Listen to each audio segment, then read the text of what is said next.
Assalamu alaikum, dear friends. In this video, we are going to learn about the compound relative pronoun. In the previous videos, 4 or 3 videos, we have talked about the pronoun and its types. So today, we are going to learn about the two major other types of pronoun, and these two types will be the last types of the pronoun, and pronoun will be ended in the series of this video series. So let us look what are compound relative pronouns and where they are used in English language. First of all, here compound relatives definition is pronouns formed by adding ever, so, are, so, ever. Okay, these to, who, which, and what are called compound relative pronouns. Okay, when ever, so, and so ever is used with the word who, which, and what, so they are formed as compound relative pronouns, and they are whoever, whosoever, whichever, whatever, and whatsoever. Okay, this is now look at the examples. The first example is whosoever exalts himself shall be abased. Whoso digged a pit shall fall therein, and whatsoever thy hand find to do it with thy might. Okay, now in each of the sentence, the first word whosoever, whoso, and whatsoever are called as the compound relative pronouns. The next thing is the form whoever, whichever, and whatever are now ordinarily used. Okay, ordinarily used mean they are common in used. Like here, if we not if sorry, we discussed whosoever, whoso, and whatsoever.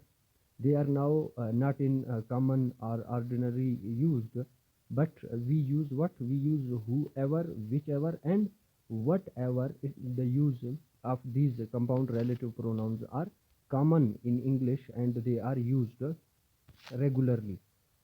We have the example like whoever comes is welcome, and take whichever you like. I will take with me whom. So sorry, here it is not whom, so it is whomever. Okay, skip the word so. Whomever you choose, and the last is whatever he does well. Okay, the next is interrogative pronouns. What are these pronouns which are similar to form to relative pronouns, but the work which they do is different? Okay, the first thing, pronouns which are similar to relative pronouns, as earlier we discussed in the previous videos. So these interrogative pronouns are similar to relative pronouns, but however the work which they do is different. Okay, the work or the function they do in a sentence, that is different. So they are here used for asking questions.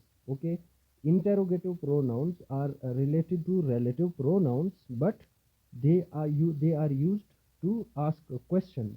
So that is why they are called interrogative pronouns, because they create questions or they ask questions. How? Look at the examples. We have examples are who is there, and who are you, about whom you are thinking, who are you thinking about, and whom do you want, or who do you want. So now if you look at each of the interrogative pronoun, they are used to ask questions. Okay, they are not relating words or the clauses, as earlier we have discussed in the relative pronouns. So now their function, their work which they are doing, they are asking the question. That is why they are called interrogative pronouns. Interrogative pronouns are also used in making indirect questions. Okay, so many of the students or many of the learners get confused to differentiate between the relative and the interrogative questions. So keep in mind that interrogative pronouns can also be used in asking indirect questions. Okay, indirect questions are those questions which at the end of the indirect sentence, the question mark is not written, is not put, question mark is not put, and that's why students, most of the students get confused, and they think that this is the relative pronoun, and actually that are not the interrogative pronouns, sorry, relative pronouns, they are obviously interrogative pronouns. How? Look at the examples. We have here three examples. I asked who was speaking. Okay, now here who, which is underlined, is an interrogative pronoun. Same is the case, I do not know who is there. Who as a used as a interrogative pronoun, and tell me what you have done. So now here what is also used as interrogative pronoun. Okay, so the easy formula or to easy to understand the difference between the interrogative pronoun and a relative pronoun is interrogative pronoun always used in asking questions, and relative pronouns always relates, okay, always relates the noun with the other clause or other phrase. And keep remember that relative pronoun is always used after, immediately after the noun which is preceded. Okay, this is the difference.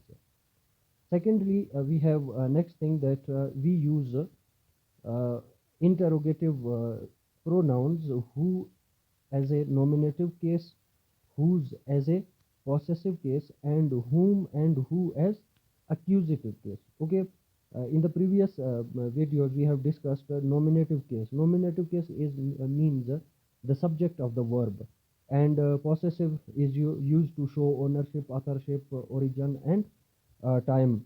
And same is the case, accusative case is called to the object of the verb. So we have a subject of the verb, we use interrogative pronoun who. For possession or ownership we use whose, and for object of the verb we use whom as well as who. And the next thing is we use these who, whose, and whom for masculine and feminine gender, the same thing. Okay, we use for if the gender of two genders, one is male and the second one is female, so for both of those we use who, whose, and who or whom. And we also use these who, whose, and who or whom for singular and plurals when plural when the number of the noun or person thing is one, we use the same thing, and if the number of the noun is more than one, the same interrogative pronoun is used.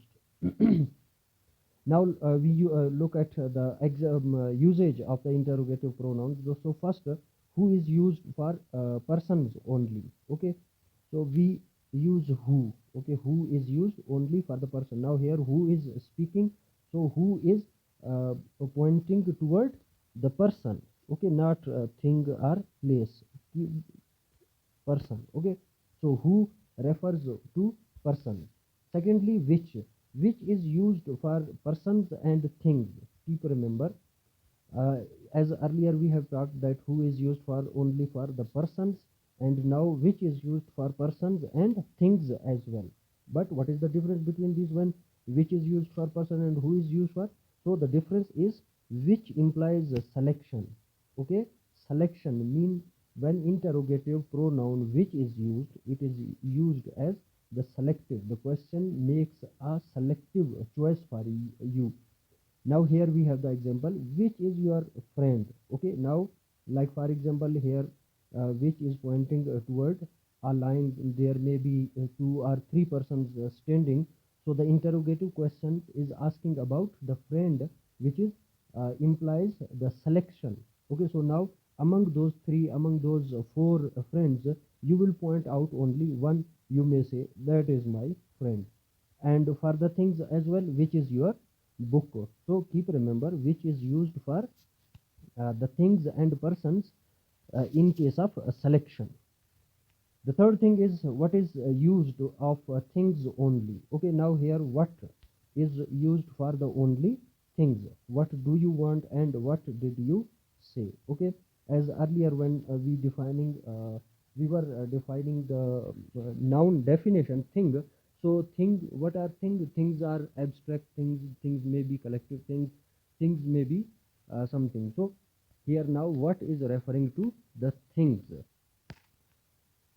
Next thing is, in such expressions as what are you, what is he, what is this man, the word what does not refer to the person but to his profession and employment. Okay, when any person asks you, or if you listen to any person, he is asking these questions: what are you, sorry, what are you, what is he, and what is this man. So this is that man asking about the employment or the profession of that person. So this is, and today it is more usual to say what do you do. Okay, instead what are you, what is he, or what is this man. So for these this is the more usual to say that what do you do. So for if you have to answer, so you may answer that I am a student, I am a teacher, or I am a doctor, or I am an engineer. So here we have what are you, I am a doctor, and what is he is an engineer. But who is he? Okay, now here what is his name and family? Okay, instead if you replace what to who, okay, who is he or who are you. So now the questioner is asking you about your name and the family. So the answer of who is he is Mr. Ali. Or who are you? So you may say I am whatever your name is. So you may mention your name, or you may say your name. The next is interrogative. In interrogation, there is something new. A pronoun used as an exclamation. Okay, for exclamation, sudden feeling or abrupt feeling. So that a pronoun is called as exclamatory pronoun, and that is only one. What is that? That is what. What? Still here? I what you? Sorry, I thought you had gone home so long ago. So now here what is creating an exclamation, a sudden feeling. In the second sentence, what? You don't know Ali. So now here what is asking the question, but in an exclamation or in an exclamatory manner. So we have only one exclamatory pronoun, and that is what. Keep remember, but the use is different, as we have you look at what as relative pronoun, as interrogative pronoun, and as exclamatory pronoun as well. But in among these three different usages, so the work of the word pronoun what is different in each of the case. So this was today's video about the last two kinds of interrogative pronouns. I hope you may be learning very well. And at last, I will request you all, if you did not subscribe to my YouTube channel, so please do subscribe and support me. Take care. Allah Hafiz.